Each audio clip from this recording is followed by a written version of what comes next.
April 15th, 2020. Wednesday within the Octave of Easter. A reading from the Acts of the Apostles.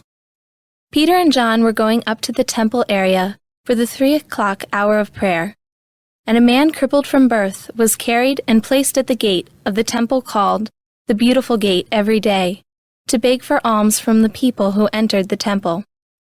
When he saw Peter and John about to go into the temple, he asked for alms.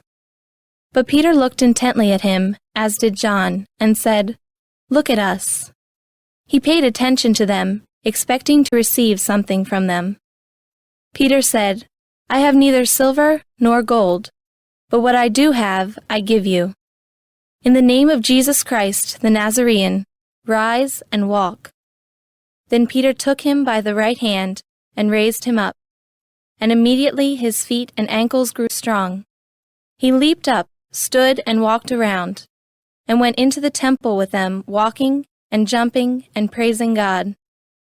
When all the people saw him walking and praising God, they recognized him as the one who used to sit begging at the beautiful gate of the temple, and they were filled with amazement and astonishment at what had happened to him. The word of the Lord. The responsorial psalm. The response is, "Rejoice, O hearts that seek the Lord. Give thanks to the Lord, invoke his name, make known among the nations his deeds.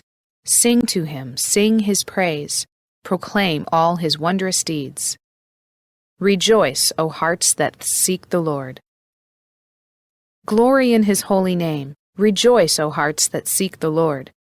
Look to the Lord in his strength. Seek to serve him constantly. Rejoice, O hearts that seek the Lord. You descendants of Abraham, his servants, sons of Jacob, his chosen ones. He, the Lord, is our God. Throughout the earth his judgments prevail. Rejoice, O hearts that seek the Lord. He remembers forever his covenant, which he made binding for 1,000 generations, which he entered into with Abraham, and by his oath to Isaac. Rejoice, O hearts that seek the Lord.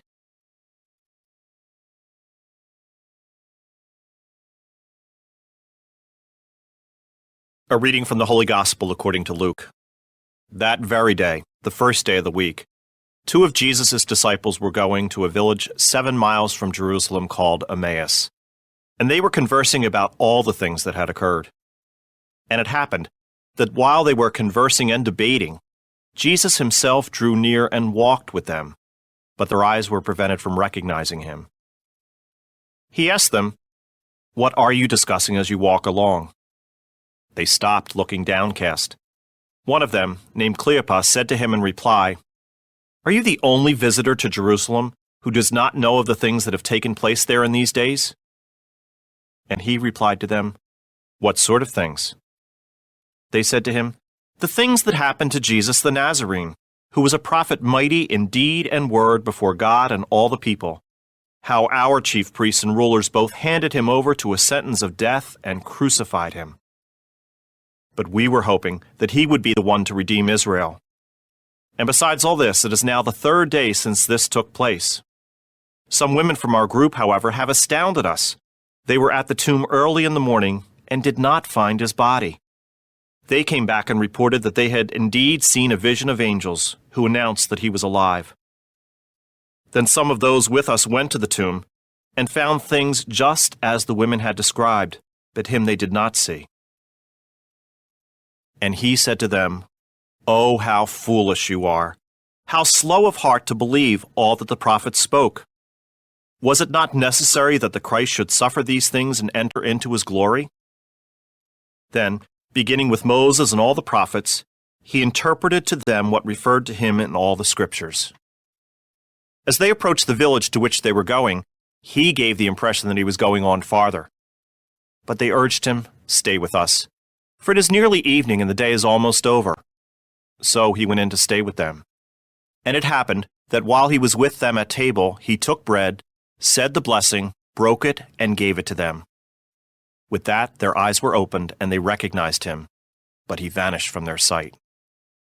Then they said to each other, Were not our hearts burning within us while he spoke to us on the way and opened the Scriptures to us? So they set out at once and returned to Jerusalem, where they found gathered together the 11 and those with them who were saying, "The Lord has truly been raised and has appeared to Simon." Then the two recounted what had taken place on the way and how he was made known to them in the breaking of the bread. The Gospel of the Lord.